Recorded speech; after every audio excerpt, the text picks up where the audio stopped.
Hey everybody, it is Chris Brown, the real estate professional and marketing entrepreneur. So welcome to a pop-up conversation. This is still State of the Real Estate Market with Chris Brown, where we not only talk about buying, selling, and investing in real estate, but we also talk about building generational wealth and different entrepreneur type activities and things that are hot and trendy at this time for entrepreneurs.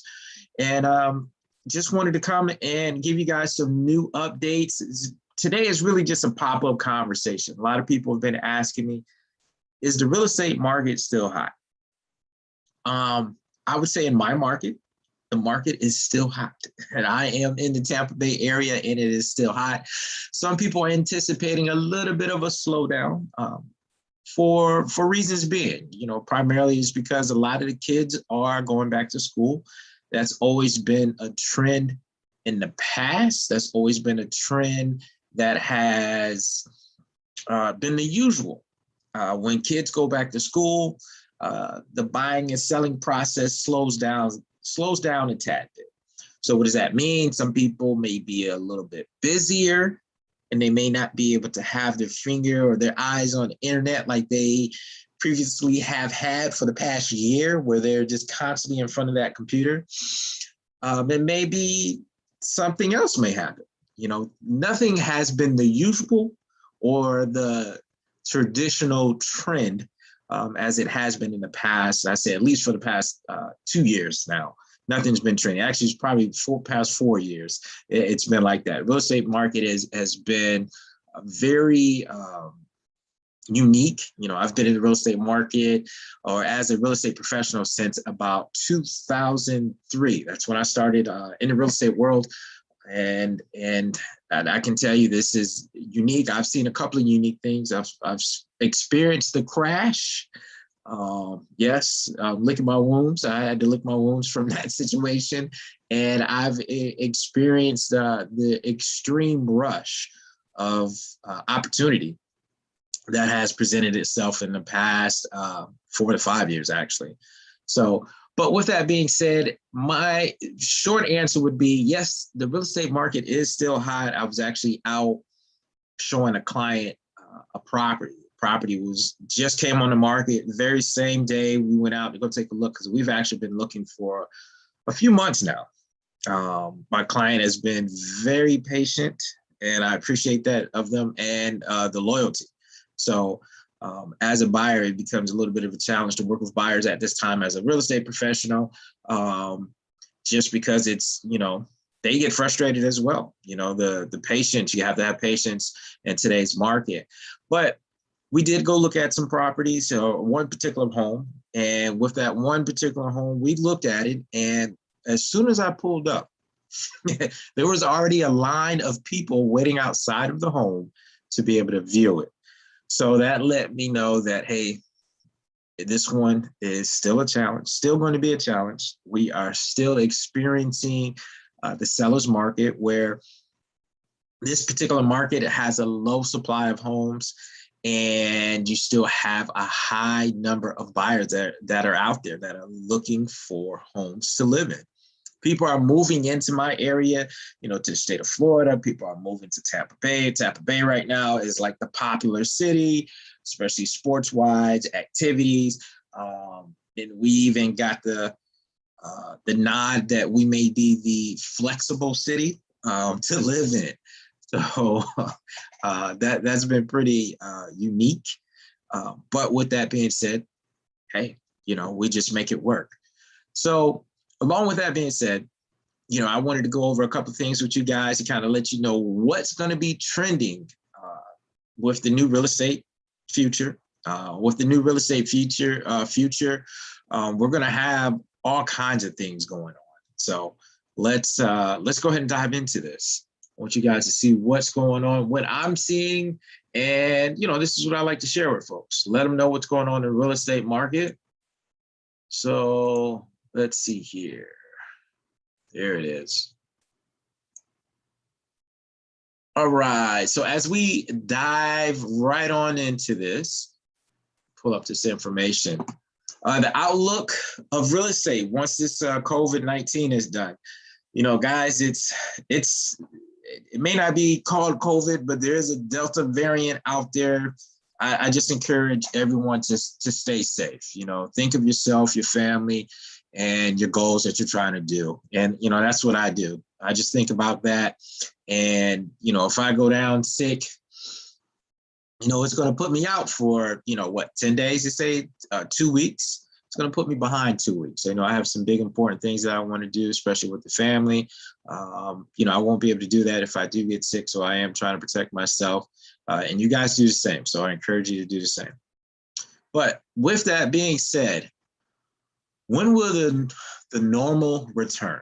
We have some normality at this time. Let's be honest. We have some normality. There's some unique changes, but we gotta keep pivoting. It's going to be a continuous pivot. It's not going to be like a light switch where we were one way one day and then now we've turned and gone another way. It will not be that way. Just stay flexible, stay in motion, and just be like, hey, things may be one way this month and may be another way next month. So continue to stay with the new normal. Like I said before, it's not 100% over with the whole COVID. They're saying that there's a new variant out there. Definitely, I'm not the CDC or your local government or municipality, so be sure to check into that. There's lots of help. I know in our city, they've even reopened up a few of the testing facilities. I was driving this morning and saw a pop-up testing facility that was set up. It was like free testing, free vaccination. So, definitely, inquire about that. If you guys have questions, just don't sit on it, get the answers, get some answers to this, especially if you have kids. The kids are, around each other now. They're playing around each other. They're going to be involved with the face-to-face, even if they have the mask on. They pull the mask down, they pull it over just their mouth and not their nose, and all kinds of things. So, definitely take precautions in regards to that. The 5 trends for the new real estate future. So these are trends that you can anticipate. A lot of it is already going on in the real estate market right now. These trends some have already been available, and a lot of people just really didn't utilize them. They were probably the rare occasion for a lot of professionals, just because we've done things in the real estate world a certain way. When you had a real estate transaction, you were expected to do these things or have to go through this path, or a particular path or journey as you go through the process. But that has changed. So keep that in mind. So financing wise, we're still, and if you're not aware, financing wise, the interest rates are so low right now. And it's been historical for the past few years, as with the interest rates, the opportunities that people have. A lot of times people are like, oh, I can only purchase a home that's $300,000.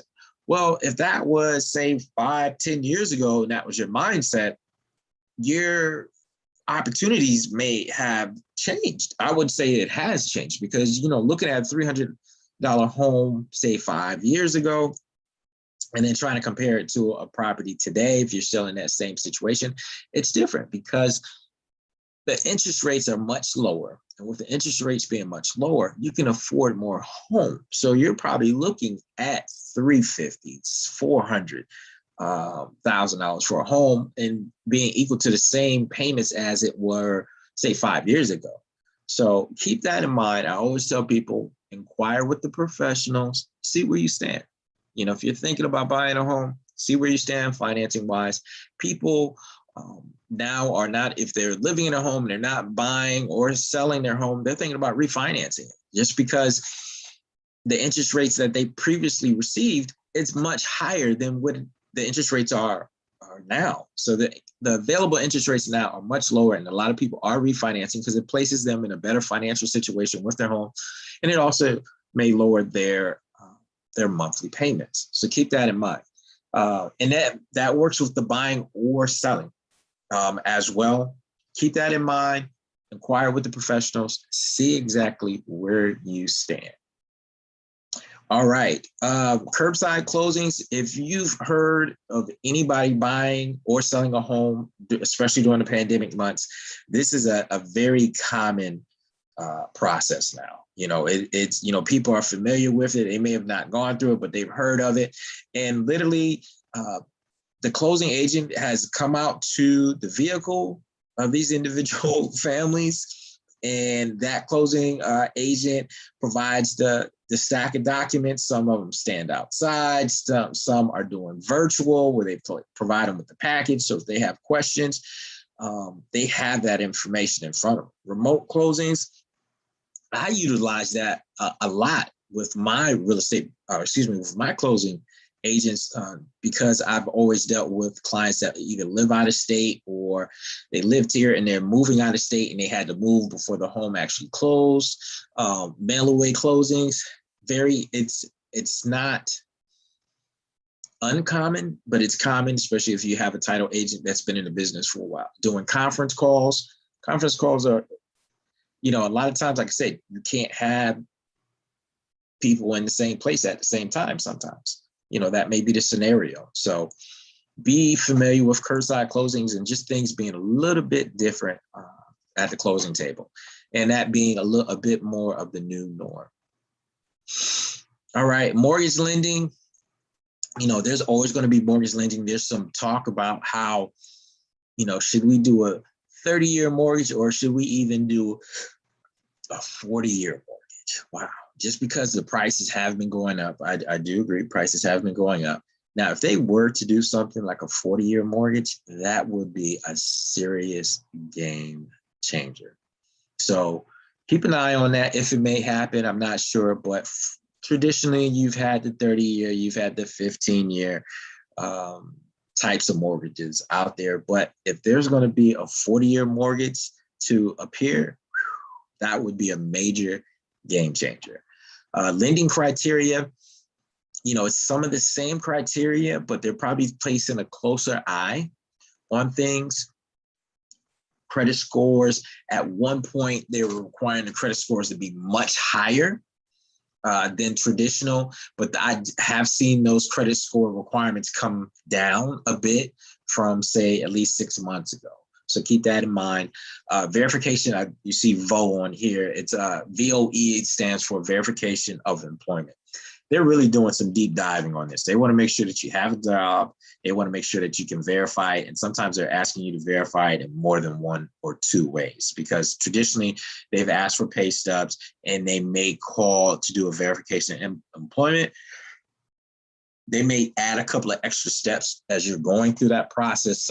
Some people are saying that, hey, why am I having to go through so much? If you bought a home, if you haven't bought or sold a home in the past, 10 years, if it's been, if you haven't done any activity after the crash, you'll learn that the process has completely changed.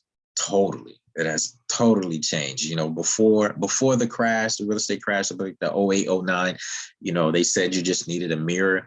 As long as you were breathing, you can close on a home.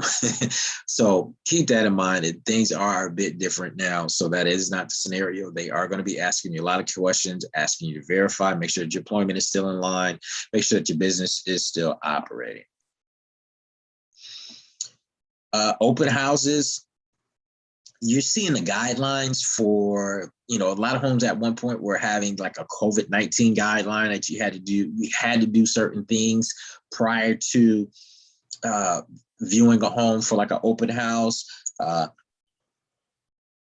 these guidelines going to be in place? What I have been seeing is a lot of people or sellers, what they've been doing is they've been leaving their homes vacant. And what I mean by that is that they've actually decided to move out of the property, and with them moving out of the property, they're leaving the home vacant. So they, at that point, they don't really care who's visiting the home. They just really care about the contracts that are coming in for the offers. So keep that in mind. If the homes are going up for sale, if it's vacant, you find a lot more vacant homes going up for sale versus the homes that actually are still occupied. Even with the homes that are being occupied, they may have some guidelines COVID-wise asking you to wash your hands, watch what you're touching. If a home is still occupied, those sellers ideally are keeping doors open so people don't have to touch things as much, or they're really decluttering their homes to the bare minimums. Removing furniture, removing different things where they're just living with the bare minimums until they can get that property sold. They already have items in storage and so forth. Trend number 5 that we're dealing with is photo and video friendly. If you have a home that is photo and video friendly, people are like, there's pros and cons to that, or put it this, there's myths to that. A lot of people are like, well, why do I need to have great photos with the market the way that it is? And this is the exact reason why you need to have great photos, because the more attractive your home is and the more visible your home is to a potential buyer, you're going to attract more people. And this is what I mean by that. So say if you have, and this has happened especially in the Florida market and definitely in the Tampa Bay market, you have people that live in other states that are wanting to move to this particular market, to Florida. We'll talk about Florida for now. But you have people that are looking to move around the country, and a lot of them cannot be there in person. People are making offers on homes sight unseen.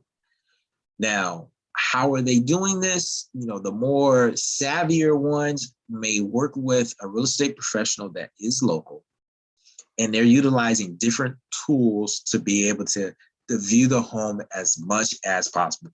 Now, I wouldn't suggest this for a first-time home buyer, but you are finding your more experienced homeowners that have purchased a home in the past or multiple homes in the past, or they've recently gone through this process where they understand that, hey, if I'm going to buy a home, these are the things that I need to look at.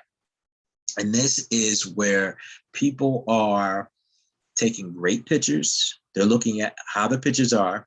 If you have only, say, 20 pictures, that may give you a better feel of the home. But if you have 40 pictures, that gives people more than a better feel of that home. If you have a virtual tour, not just a 3D, but maybe a virtual walkthrough to make someone feel like they're actually there in the home.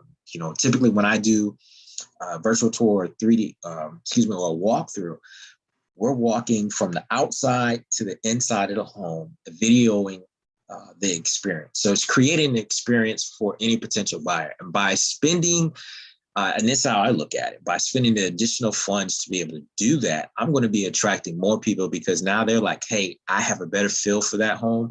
I want my real estate professional that is local to go ahead and verify this. And typically, that real estate professional can go ahead and verify that information much quicker than someone that lives out of state that would have to fly in. You just don't have time for that. So keep that in mind. Virtual tours, pictures, great pictures. Great pictures has always been there. So I hope this hasn't been the trend for most real estate professionals. I've always done pictures. I've done the video walkthroughs and some type of video so that people can get a better feel. Now it's just more of a trendier thing. Like I said, it's a lot of these trends, they're not new, but they've been items that people would do just to be different. And these are things that I used to do and still do just to be different. But now the masses are doing it because they see the true value in it. So now I just have to think of something else to be different from everyone else. And that's how I bring value to my clients as a selling agent. So guys, with that being said, I just wanted to share 5 trends with you guys that you should anticipate, especially if you are selling a home. or just exploring the real estate market itself. If you're buying or selling a home, these are 5 trends that you may need to consider as you are going into the market. These are things that will be different moving forward. And this is what I see as being the new norm, because these trends are helpful trends. If you ask me, these are going to be helpful, not just because we're in a pandemic situation, but this is just helping educate the buyer a little bit more. This is helping educate the seller, and we're all making educated decisions with one of our largest investments. For most people, real estate is their largest investment. So keep that in mind. It's not just a place where you pay bills. This is one of your largest investments, and real estate is the cornerstone of generational wealth. So keep that in mind when you are purchasing your next home or when you are selling your next home. And as always, guys, if you're thinking about selling your home, there is a free website where you can go to and get a general, and I call it a desktop analysis of your home, and get a better idea of what the values of homes that are similar to yours, what they're selling for, and what homes are available in your current market. And that is showmyhomeestimatecom. That is a free website. And for those who are in the Tampa Bay area, if you're thinking about buying, selling, or even investing, be sure to check out realestatewithchrisbrown.com for free. Go to that website. You can send a message through there, or if you're feeling that you need to place a phone call, 813-344-3567. Leave the details there. Do not text, because that is not a direct text line for you. So you do have to call. All right. And as a reminder, yes, real estate gold diggers, yes, the 30-day challenge is going to be coming up. The date has not been set yet, but it is coming up. And for those who do not know what the 30-day challenge is, this is where we're building a community of different individuals that are interested in building generational wealth. As I mentioned, real estate is the cornerstone of building wealth. And with this group, this is going to be a community of individuals that are looking to see how they can get involved in the real estate world and build wealth via real estate. How to build a team of professionals that will help you in this journey, how to evaluate a particular property that may be of interest. This is a true experience. These are different skill sets that I am basically giving out. This is a free. This is not like we're a paid membership or anything along those lines. But at this time, this is a community that is being built. This is my experience of me helping other individuals, help them build generational wealth. As a real estate professional, I've dealt with over 100 type of rehab properties, whether it be a small rehab or even a large total gut job type of rehab, or even new construction as well. So keep that in mind. Definitely stay tuned. Be sure to like the channel, the YouTube channel, so that you can get the most up-to-date notifications that are coming out. Like, subscribe, click on the notification button so that you can stay in the loop. And for those who are social, be sure to follow me at Chris Brown RE Pro. I am on Facebook. I am on Instagram. These are 2 platforms that you'll always receive information. I am on multiple other platforms as well, but those are 2 main ones that you definitely get a lot of information, and can just continuously follow me and say hello. Just send a like or any kind, just to say that you've seen this video and you may want some additional insight. But as today ends, this is another episode of State of the Real Estate Market with Chris Brown. I appreciate you showing up, showing out, and listening in. Like I said, share this information with someone you know so that they can have the tools to be successful. This is some great information, and I appreciate you guys tuning in. It's Chris Brown, your real estate professional and marketing entrepreneur. Take care.